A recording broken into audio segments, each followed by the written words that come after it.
said this many a time, people. I remember 2005 Christmas. My girlfriend at the time, I'm young, 16, and my girlfriend at the time, we went to watch King Kong.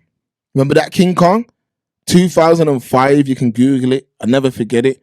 And That was the remake one when they're on the island. That was the remake one, yeah. But let me show you my relationship with King Kong. So my parents took us to Disneyland, and at the time there was a King Kong ride. I went Disneyland still with my parents in Florida, me and my sisters, and there was a King Kong ride. But remember, we've never watched King Kong in our life, but we've gone on the ride. So I remember just being really excited and really intrigued with the idea that a giant gorilla had went into New York and climbed the Empire State Building and all of that. I remember just asking my parents a load of different questions and all of that. Anyway, what that did is it left a imprint on my mind that I was excited to watch this movie, and all the old black and white stuff I couldn't get with it, man. It was horrible watching them old school whatever that was. It was horrible. So anyway, I remember being really excited for the film to come out because I'd always visualized how this gorilla would look and what the story would be. And I remember the whole movie at the start, they're running around and they finally get to Skull Island or wherever. And you see this big old gorilla who's just going crazy, just absolutely tearing through everything. Just an absolute maniac. Yeah. He gets to New York. They've got all kind of fighter jets. Man running him down. He's mashing up this. He's taking down this building. He's running over here. And I'm like, damn, this is crazy. But you know the one thing that was able to calm this beast down? Come on, sibling. It was the white woman. She was able to matter of fact, she was able to get him to deal with her the whole movie. This man couldn't even stand up good without mashing up things. Yes. He was able to gently hold her and very calm and delicate and place her down very. Yeah. From that day, I remember thinking, yo, this is absolutely nuts. So years go on. The Incredible Hulk, same thing. Skull Island, where the gorilla's even 5 times bigger, same thing. There's a message being relayed here. And that is that, you see this thing here? It's of importance to us. This can calm down even the most angriest of angry beasts. And these men, they are intrigued and besotted, and they go against every single moral ruling to get involved with that. Come through, Noble. Put that up on the screen as you're talking. This is a perfect illustration. A perfect illustration.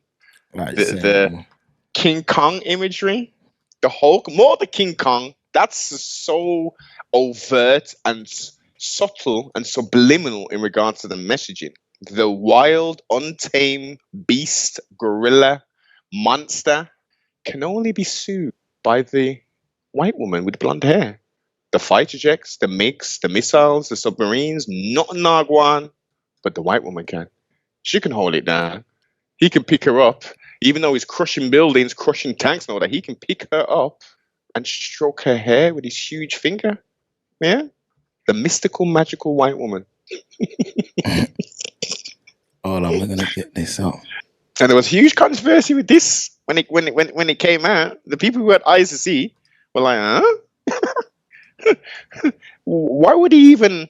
Again, this is people who like, have you got a price? Do you have a price? And what is the price to sell yourself at? And all right, there we go. There we go, Noble. We got it up. What do we see, man? Let me zoom in real quick. Oh yeah. You can see that, people. LeBron James. Yeah. That's what I'm saying. These images come from somewhere, Noble. Come on. These images come from somewhere. And they plant. Look, subliminally, everyone, especially males, because this is more aimed at the black male. This is in our mind, embedded in our minds, subconsciously.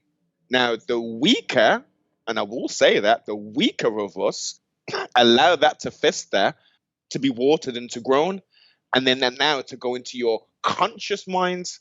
This is where a lot of that conglomeration of the Love Is Blind crew, that's where they sit based upon this.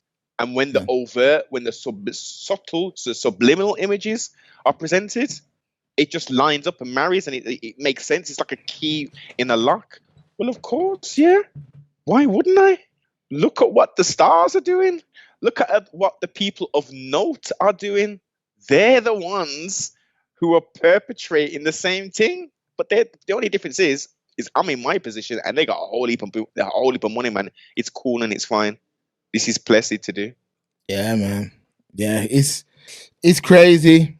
It's crazy, Noble. It's absolutely crazy to see my man just ruin his whole thing like that, and all off the back of you were clout chasing, you were chasing clout, and look what it led to. You was even lying to a 19-year-old saying that you're gonna dairy there and rare, and look at the kind of things you're participating in with the girl and all them kind of things. Like, for me, that's weirdo behavior. It really is weirdo behavior. Like, and there's no defense for it. There's no defense. There's zero defense for it. Even if it's even though it was legal what he did, Stephen said something on the Unfiltered that made a lot of sense.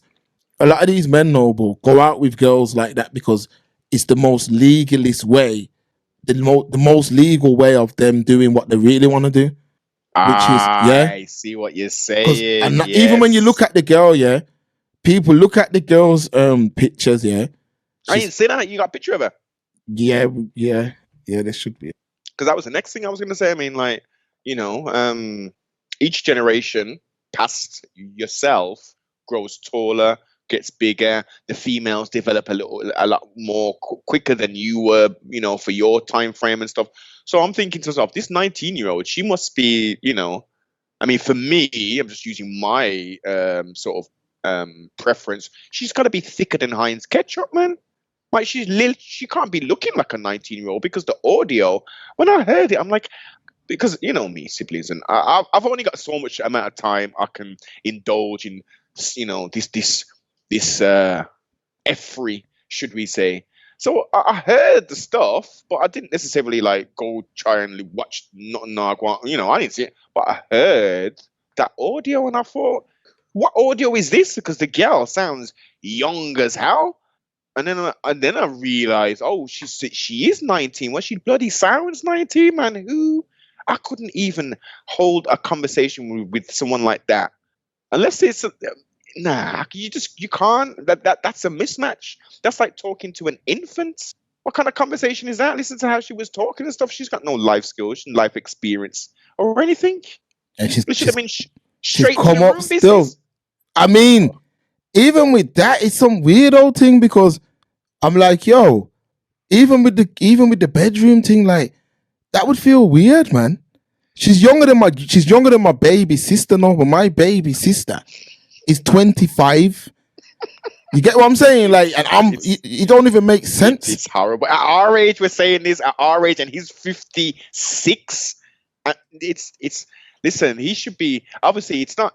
Here's the girl, yeah. Okay. So what I'm showing you is, if you look at the image of the girl, like, you see how she has to kind of poke her ass up. She has to take a picture like that because she's that young, innit? So it's a child, man. Yeah. It's a child. Like, my man, there's no defense. There's no, like, she literally, that was a lottery ticket, man. That was a lottery ticket. You can't blame her in any way, shape, or form. Like, that was a lottery ticket. The brother's an idiot.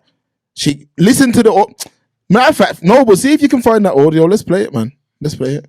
What the? Yeah, it's the pose, the little twisty pose. She got the little high somethings on. I mean, it's a trap.